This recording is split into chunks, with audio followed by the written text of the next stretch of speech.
Well, hello and welcome back. I have a guest for you today that I'm thrilled for you to meet. If you have not been in Kelly Roach's world, trust me, you're going to want to after today.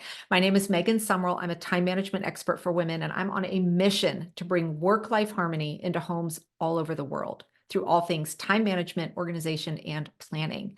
Now, when you meet Kelly here today, you are going to see why everything that she teaches and talks about in terms of how she juggles it all is 100% in alignment with all of my core principles and teachings as well.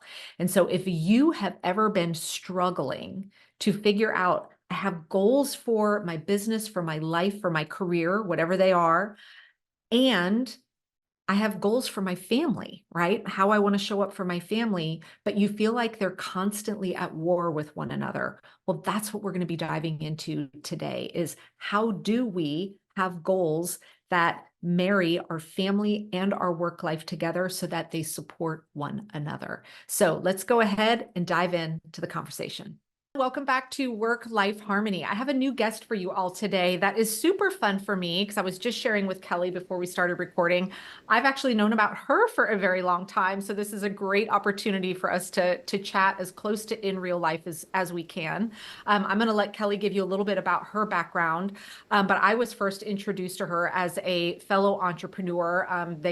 She teaches a ton of valuable content for women building businesses online, especially. So when I was newer in business. I learned a lot from you, Kelly. So it's a treat for me to have you here.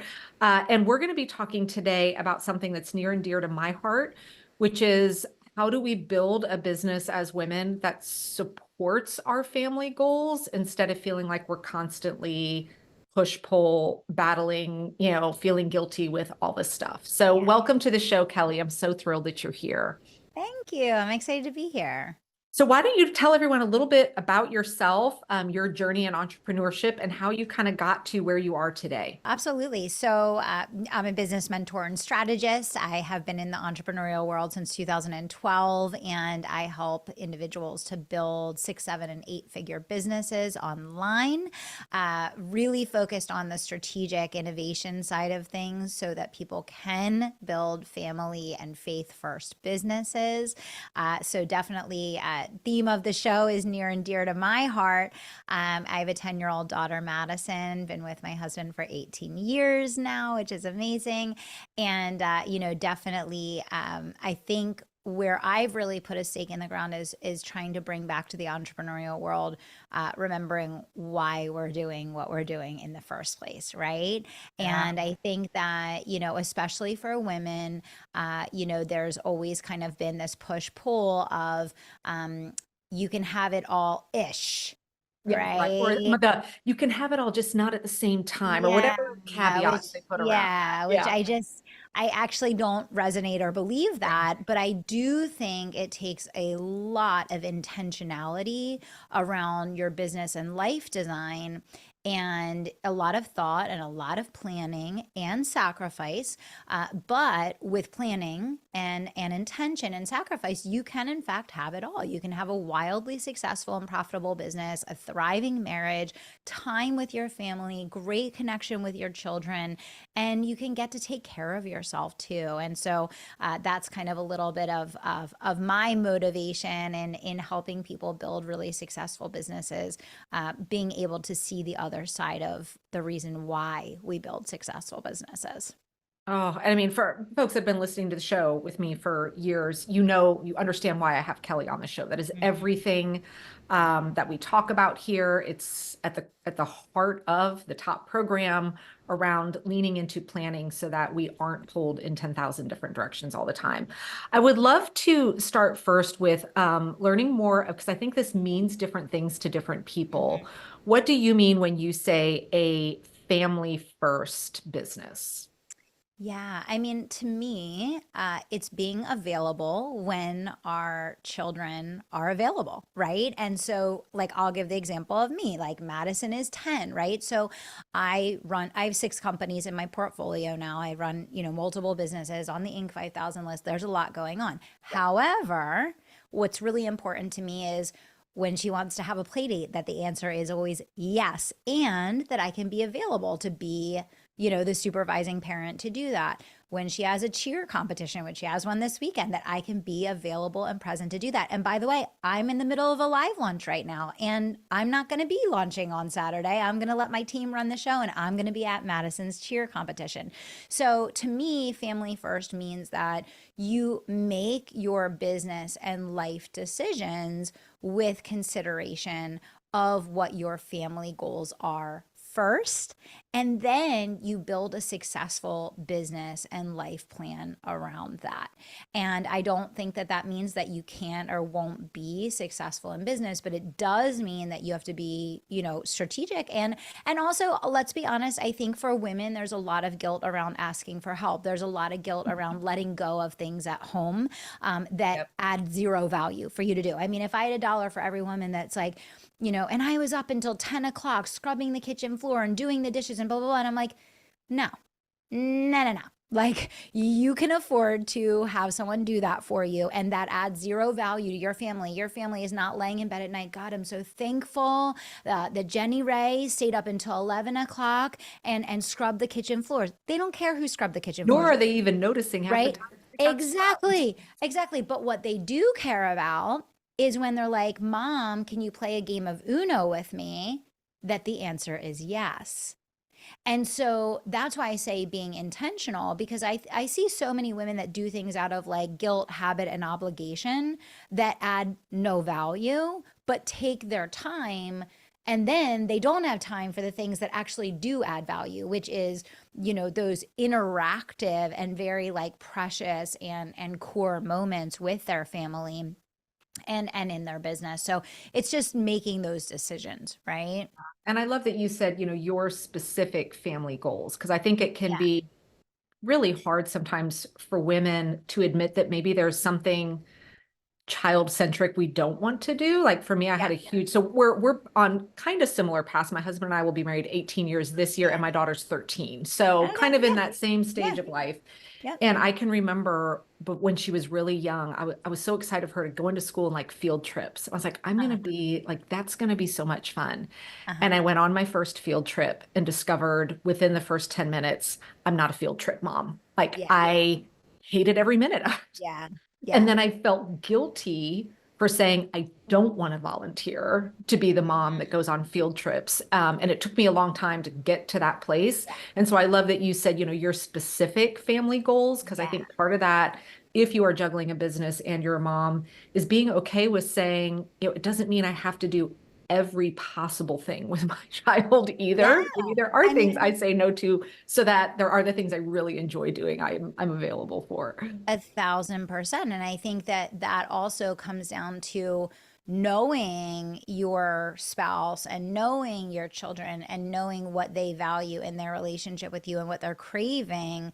And to your point, I think that especially with the pressures of culture and society, I think in both business and in life, there's a lot of, business leaders, whether they work in corporate or whether they're out on their own, that are doing a lot of things to like meet the expectations of other people that don't necessarily align with their personal career trajectory or business or home life, goals. And when you remove all of that from the equation, it does become very manageable, to be present at home and to be a high performer in the workplace. But I will say you absolutely need support. Like you 100%. cannot, Yes. especially if you and your spouse are both working. Like Mhm. I have been so blessed, and I have an amazing husband, and he has been full-time at home since Madison was born, which means he's managing the house, he's managing the vendors, he's doing work as things come up, he's always available for Madison.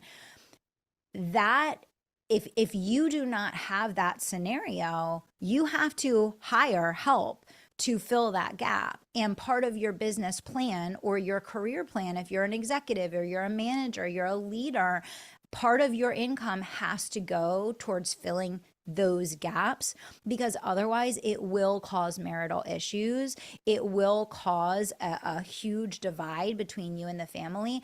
And, we've seen this. I mean, women being full time in the workplace is still a fairly new, it's only a few decades old. Okay. And so it's clear by the divorce rates and it's clear by what's happening that it's not really manageable to have both partners working full time outside of the home or in a aggressive career and not have help in some way, shape, or form. And I still think so many women feel guilty. Yes. They feel guilty giving themselves the support that they deserve. They feel guilty spending the money. They feel like they should save the money and like it's they should just grind a little harder and they should just get up earlier and they should just work later and whatever. They feel guilty giving themselves what they deserve. But I have always said this, and I really believe this to be true. Like, the greatest gift that you can give your family, the people that you say that you care about, the people that you say, oh, I'm doing everything for my family. Everybody always says that, right? I'm doing everything for my family. Oh, okay. Well, if you're doing everything for your family, the best gift that you can give them is a healthy, happy, and whole Yes. version of yourself. And so if you're just like, broken and burnt out and exhausted and just grinding it out and there's nothing left, it's defeating the whole purpose of what you said Yeah. you wanted to do, what you said was important to you. And I think it's just important to come back to that because I think, especially if you're a leader as a woman, like there's no one in your life that's going to say that to you. Yeah. Like Oh there's my no one gosh. there's no one in your life that's gonna like initiate that for you. Like, hey, why don't you like get this help or why don't you Or take hey, this off your plate? Or I see you're drowning. Let me step in and take some. yes, like it Great. doesn't Not happen. gonna do that. It's not going to happen. And I also think, we carry it really well, right? So like a lot of times you could be like feeling like you're completely drowning and your friends are over here and your family's over here like, "Oh my gosh, you're so amazing. How do you do it all?" Like this and you're like, um, I'm no, about dead. I'm actually dying, right? Like no one knows though because you're great at it. So yeah, it's just being real, with Yeah. yourself and knowing your worth and asking for what you need and investing in what you need and realizing that that 30 minutes that you got back of energy to put into your relationship, to put into your children, that's like immeasurable. Like it doesn't matter how much it costs you to get help with that thing, you can't get that time back. Thank you for being so open and transparent with the help and support that you have in place because it's very hard for me sometimes when I see other women out there juggling all the things and make it look as though they are the one doing it all without Oh, being very open and honest with, no, I'm able to do this because a lot of these tasks and roles and responsibilities someone else is stepping into. And I think the more yeah, honest, that's why I always love talking about my team. I'm like, I wouldn't have this company without my team. It wouldn't survive. yeah, And I think the more that women that we can pull together and very openly and honestly go, no, here's how I get help and here's what my support system looks like, just makes it, if we can normalize that so that people can ask for help, people are looking for ways to for outsource, to sure. hire, to job share, trade, whatever that looks like, can be Yeah, something I think we all need to get comfortable with. yeah, So, no. where would you say is a good place for people to start if they're feeling like they're in that push pull right now with, feeling, and when I'm at work, I'm feeling guilty, I'm not with my Yeah, family, with when I'm feeling family, I'm feeling guilty that I'm not working. yeah. What can we put into place to start align those so that our business and family goals are one and the same? Well, I mean, I think it's a two-part process. So, part one is, everyone feels like they know their values. Like if you ask someone like, "Do you know your values?" They're like, "Of course I know my values," right? And then you're like, "Oh, okay, cool. So, let's What go are through they? those values and then show me what that looks like in your life." And then there's like this huge disconnect between what people say that they want and how they want to live and what their values are and then what their life actually looks like. And then of course they feel dissatisfied and it's to your point, whenever I'm here, I feel guilty like I should be there. Whenever I'm here, I feel guilty should be there, right? So I think number one is just being really honest, like brutally honest with yourself about what your values are and then what effort you're making to create the congruency between them. A lot of times it's like this little shift in intentionality or this little shift in a change of process. And a lot of times we don't think about things at home from like a business or process orientation, but it absolutely is. When I look at like the way that my husband and I function in our roles and responsibilities as a team, as a couple, we have very clear ownership over, when it comes to this, Billy leads, and when it comes to this, I lead. And so it eliminates all that back and forth that most couples have constantly, where there's fighting and there's back and forth, and then there's resentment and, all of this because you thought this person should have done this and they thought they should have done this. And it's just, so what I did actually was I created for my clients, and actually I can give it to you and you can link it down Oh, in the show notes great. below this, Okay. was I created a very detailed list of like at-home responsibilities that need ownership. Mm. Because what has to And I happen love that is you said ownership, ownership. not delegation. Because No, delegation means you're still checking in and you haven't exactly. transferred the ownership. So Exactly. important. That's exactly it. And when there's ownership, it's either them, you, or you're hiring someone.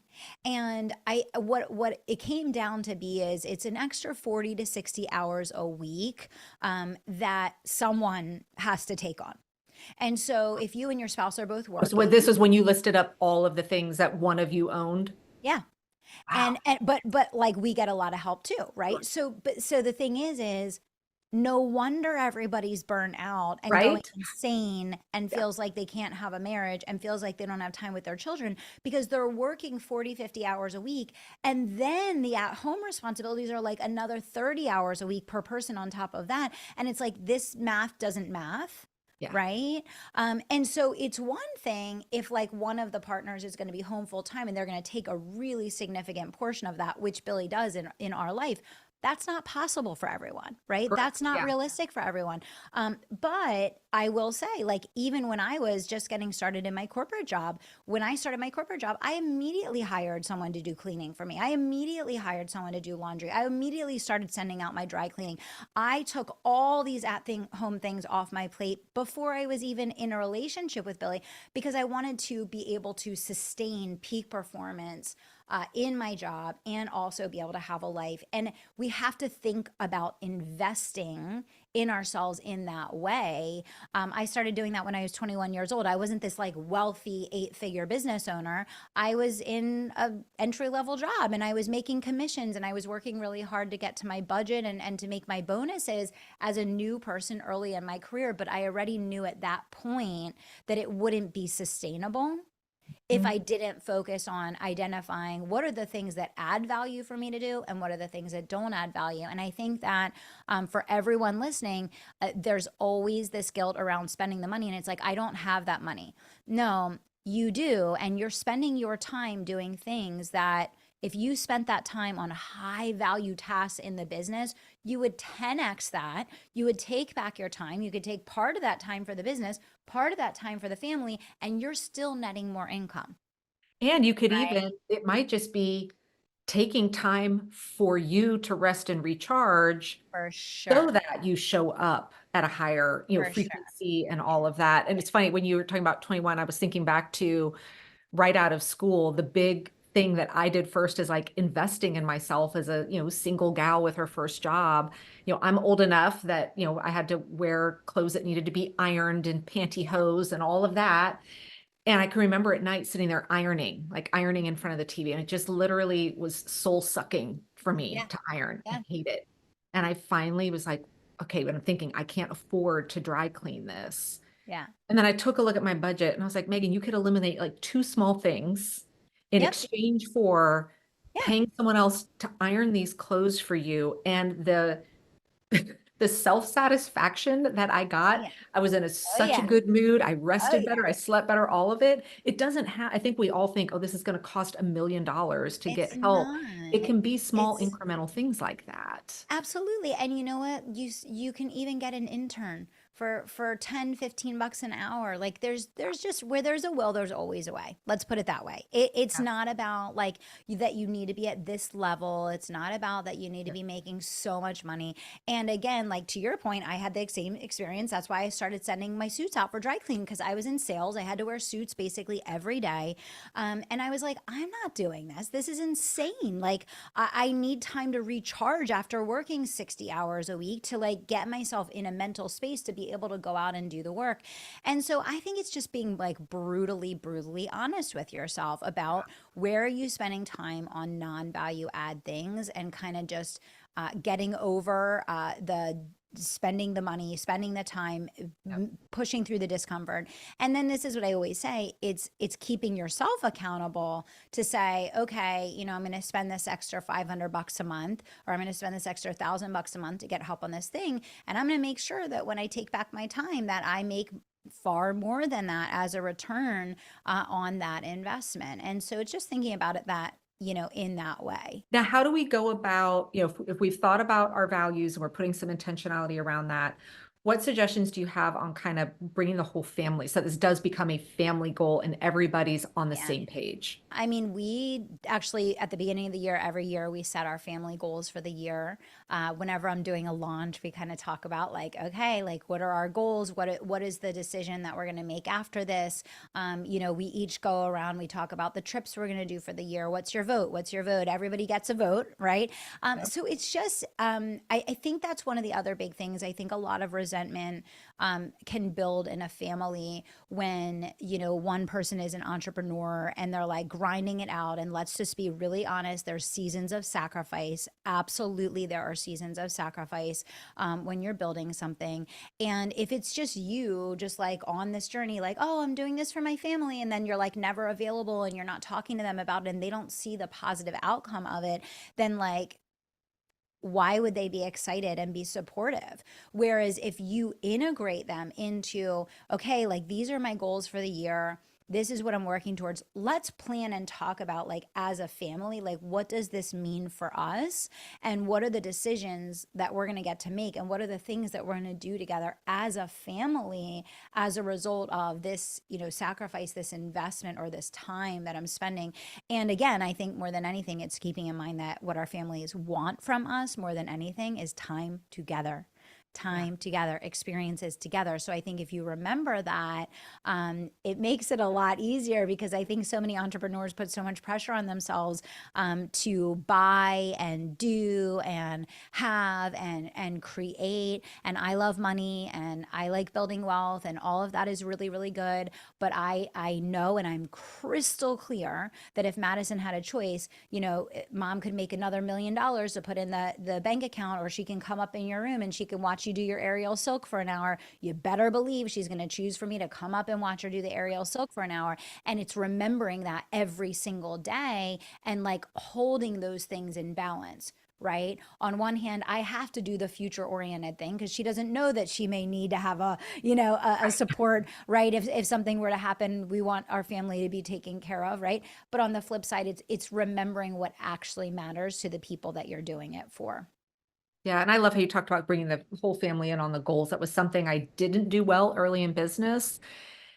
And all of a sudden it'd be a week and everyone's like, well, you're kind of edgy, and they didn't Yeah. understand because no one else in Yeah. my family is an For sure. entrepreneur. And so I've For sure. learned to so much better communicate that now. And so the Yeah. whole family knows if it's a big week, so I'm holding an Yeah. event or not. And so Yeah. now they know, oh, well, mom's probably just going to want to go take a bath tonight and we'll hang out and play a game without her. But they also know, and it ends after X day, Yeah. and we're back to normal. And so that was definitely, I think that's a great tip. Because it was something I wished I had done earlier in Yeah. business than I did, but it's so easy to just I'm in work mode, and so I Yeah. don't talk about work outside of work Yeah. mode. And I think learning how to integrate that together is so For good. sure.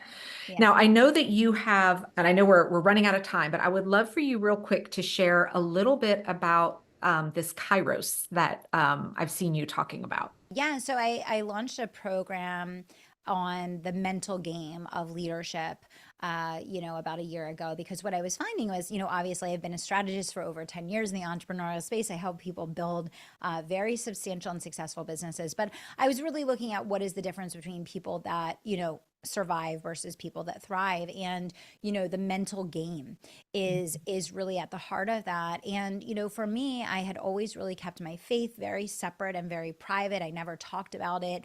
And I was seeing so many entrepreneurs struggle, and I was starting to realize, like, I think that it's faith has very much been pushed to the sidelines, and a lot of people, I personally feel like it's hard to make it as an entrepreneur in the long term if you don't have some type of like spiritual or faith component to your approach to leadership. So I really wanted a space where I could bring in the mental game, spirituality, faith building, and help entrepreneurs to really look at their life holistically. It's like everything that we're talking about here today. I wanted a space because I think that, when people come to someone like me for business coaching, we're in a very small, narrow window, and people are coming to learn the live launch method or the conviction marketing method. They're learning sales, they're learning marketing, whatever, but they're not realizing like all of the work that goes into like the personal